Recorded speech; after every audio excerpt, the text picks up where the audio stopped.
আসসালামু আলাইকুম রহমতুল্লাহি বারাকাতু। তো আজকে আমরা 11 থেকে 20 গ্রেডের ম্যাথ সলিউশনের ইউটিউব সিরিজের 2 নম্বর ভিডিও আপলোড করছি। আজকে আমরা দেখব সিভিল সার্জনের কার্যালয় চুয়াডাঙ্গা এর যে পরীক্ষা হয়েছিল, পদের নাম হচ্ছে স্বাস্থ্য সহকারী এবং এক্সাম ডেট হচ্ছে 20/6/2025। তাই চলেন শুরু করি। বিসমিল্লাহির রহমানির রহিম। আচ্ছা, প্রশ্ন হচ্ছে 24 নম্বর প্রশ্নটা, একজন চাকরিজীবীর বেতন 11% বৃদ্ধি পেয়ে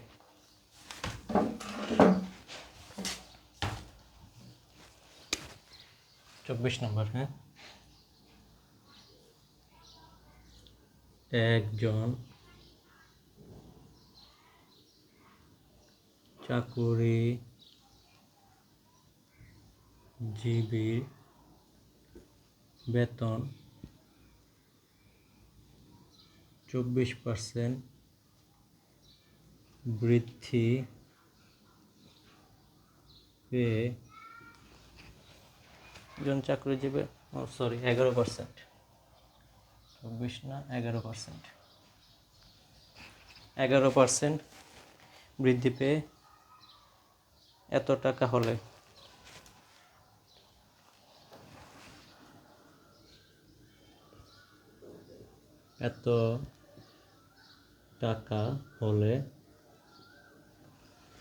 এত টাকা হলে পূর্বের বেতন কত ছিল? পূর্বের অর্থাৎ আগের বেতন কত ছিল?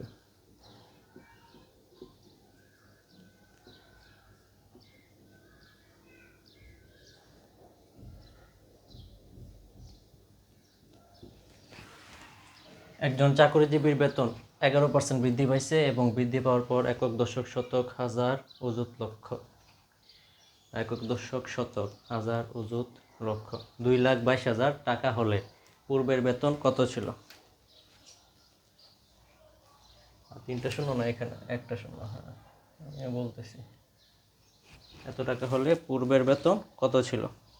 আচ্ছা, 11% বৃদ্ধি পেয়ে নতুন বেতন হবে কত? আচ্ছা, এটার আনসারটা হবে এরকম।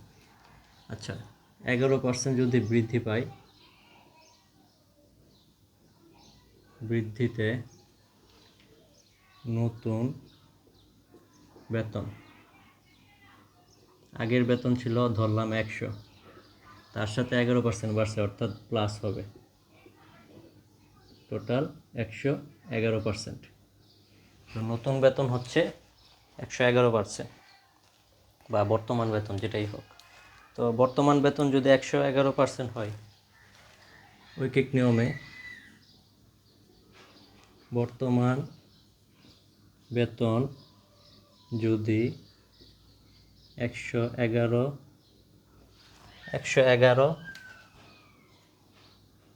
টাকা হয়, তাহলে আগের বেতন বা পূর্বের বেতন যাই বলে, আগের বেতন হচ্ছে কত টাকা? 100 টাকা, 100 টাকা। ঠিক আছে? সুতরাং বর্তমান বেতন যদি 1 টাকা হয়, তাহলে আগের বেতন তো 111 থেকে 1 কম, তো কম মানে ভাগ দিতে হবে 100/111 টাকা। ঠিক আছে?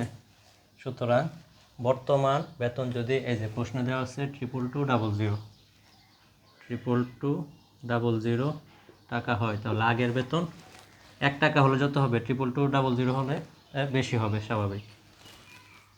100 × 111 22200 টাকা।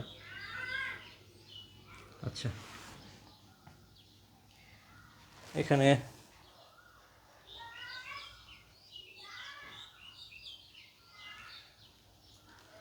আচ্ছা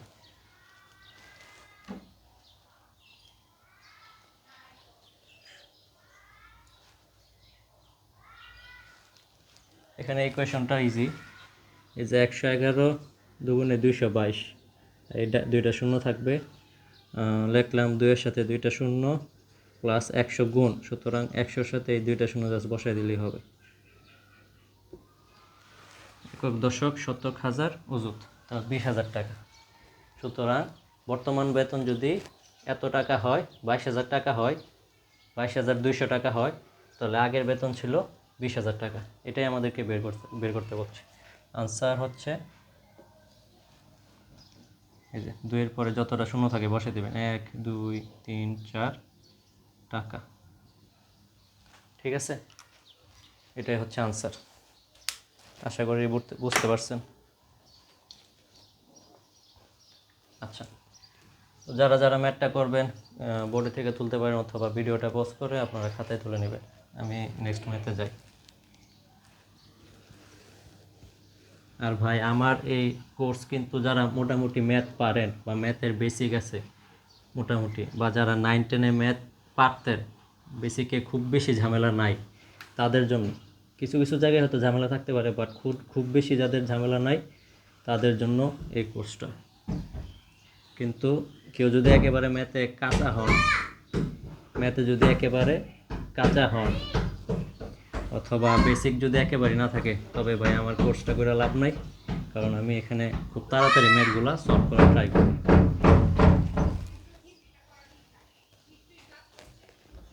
আচ্ছা,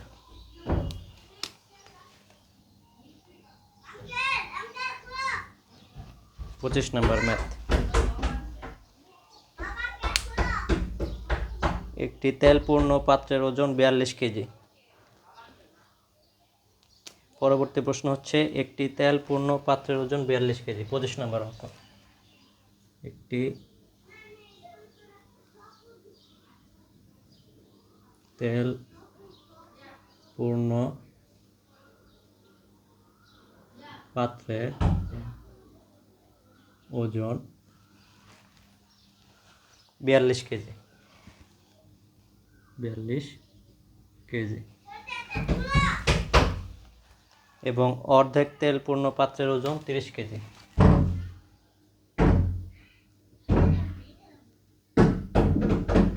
অর্ধেক তেলপূর্ণ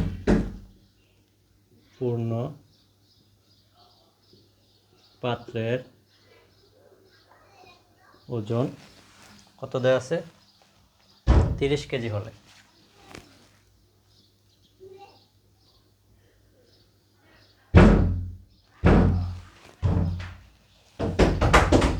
30 কেজি হলে পাত্রটির ওজন কত কেজি?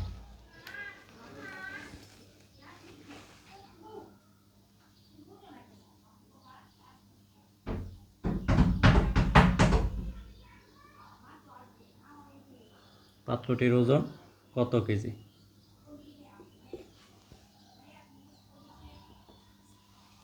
একটি তেলপূর্ণ পাত্রের ওজন হচ্ছে 42 কেজি এবং অর্ধেক তেলপূর্ণ পাত্রের ওজন হচ্ছে 30 কেজি। তাহলে পাত্রটির ওজন কত হবে? আচ্ছা, এখানে হচ্ছে পাত্রের ওজন,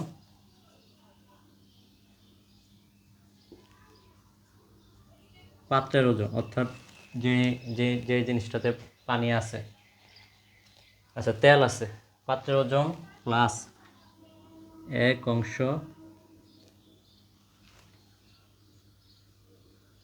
তেলের ওজন সমান সমান হচ্ছে তেলপূর্ণ পাত্রের ওজন 42 কেজি।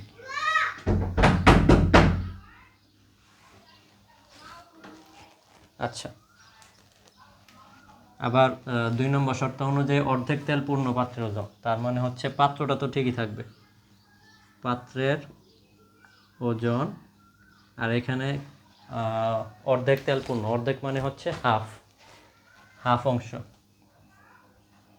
অংশ তেলের ওজন কত দেওয়া আছে?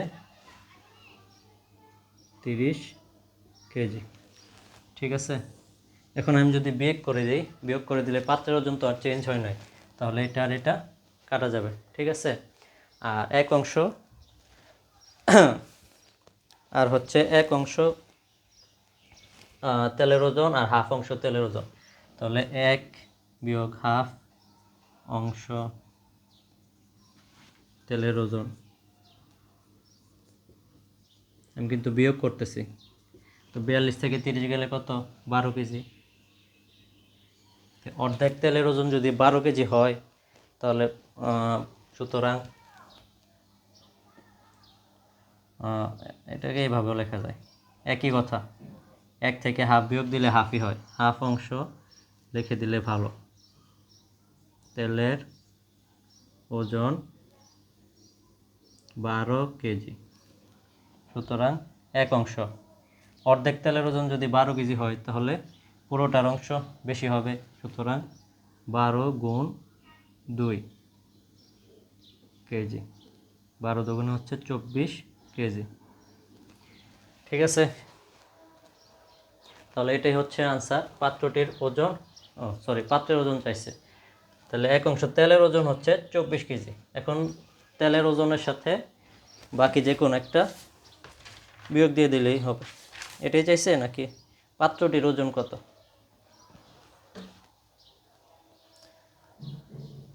আচ্ছা, এখানে এই তেলের ওজন হচ্ছে 24 কেজি, তাহলে পাত্রের ওজন, তো এখানে কি দেওয়া আছে নেক্সট পেজে আপনারা লিখবেন। সুতরাং পাত্রের ওজন,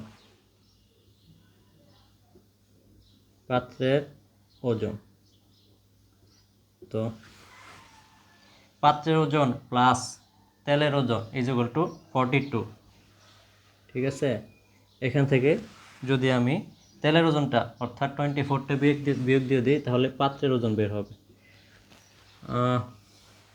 42 থেকে 12 গেলে কত? 12 থেকে 4 গেলে 8, আছে 1, 3 আর 18 কেজি। ঠিক আছে, এটাই হচ্ছে আনসার। কিছু বই হয়তো ভুল দেওয়া আছে আনসারটা। এখানে চাইছে হচ্ছে পাত্রের ওজন কত কেজি, কিন্তু পাত্রের ওজন হচ্ছে 18 কেজি আর তেলের ওজন হচ্ছে 24 কেজি। কিছু কিছু বইয়ে জাস্ট তেলের ওজন বের করে আনসারটা দেওয়া আছে, বাট আমার মতে সঠিক আনসার হবে পাত্রের ওজন 18 কেজি। আচ্ছা, এটাই হচ্ছে 25 নম্বর অঙ্ক। এখন 26 এটা খাতায় তুলে ফেলেন কষ্ট করে।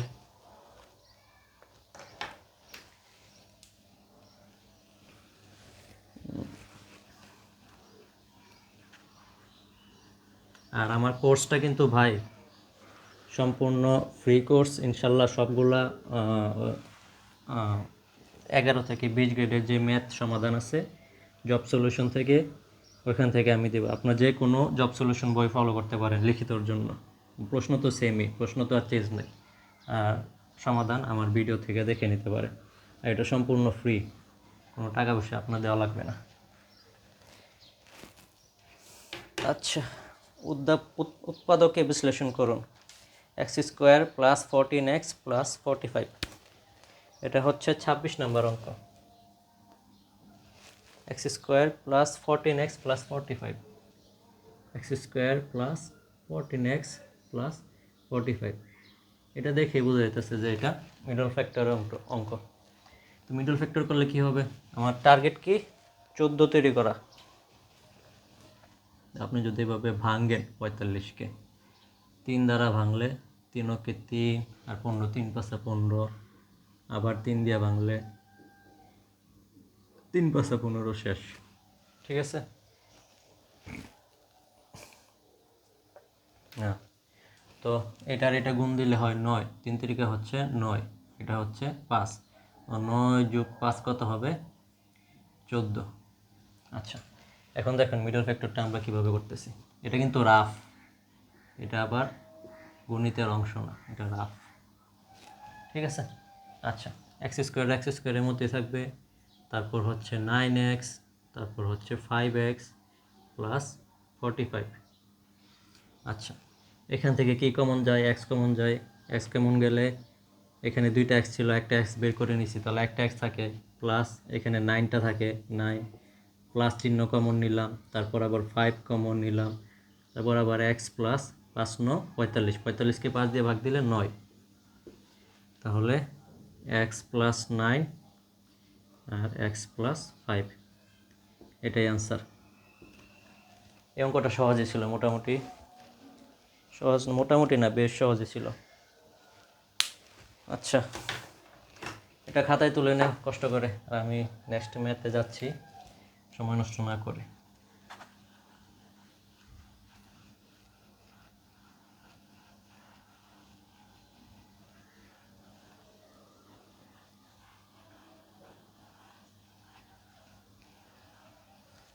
আর বাচ্চা কাচ্চা সাউন্ডের জন্য দুঃখিত, বাচ্চা কাচ্চা একটু সাউন্ড করবে, কিছু করার নাই। আচ্ছা, 27 নম্বর ম্যাথটা হচ্ছে একটি আয়তক্ষেত্রের দৈর্ঘ্য প্রস্থের 3 গুণ। 27 নম্বর ম্যাথ, একটি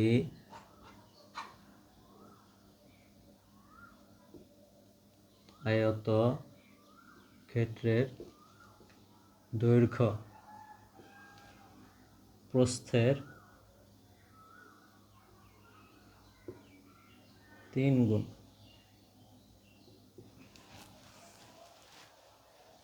এর ক্ষেত্রফল 300 বর্গ মিটার হলে পরিসীমা কত?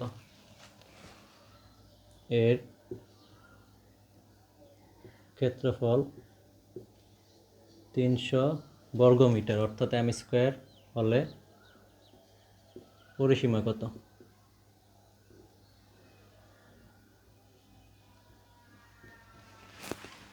আচ্ছা, আয়তক্ষেত্র তো বুঝিনি। একটা হচ্ছে যে চতুর্ভুজের বিপরীত বাহুগুলা পরস্পর সমান ও সমান্তরাল, এবং কোণগুলো হচ্ছে এই যে এইটা সমান ও সমান্তরাল, এটা সমান ও সমান্তরাল, এবং কোণগুলো হচ্ছে 90 ডিগ্রি, সেটা হচ্ছে আয়তক্ষেত্র। তো ক্ষেত্র, ঠিক আছে, এটা হচ্ছে একটা আয়তক্ষেত্রের। আচ্ছা, আয়তক্ষেত্রের ক্ষেত্রফল মনে করি, এটার আনসার হবে এরকম। মনে করি আয়তক্ষেত্রের প্রস্থ হচ্ছে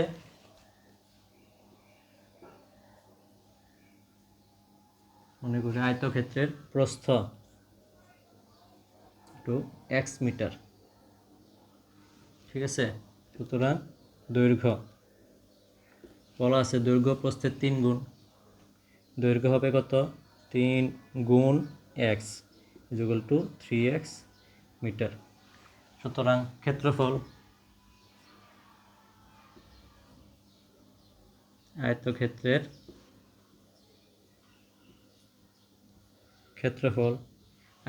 ক্ষেত্রফল সমান আমরা কি জানি? দৈর্ঘ্য গুণ প্রস্থ।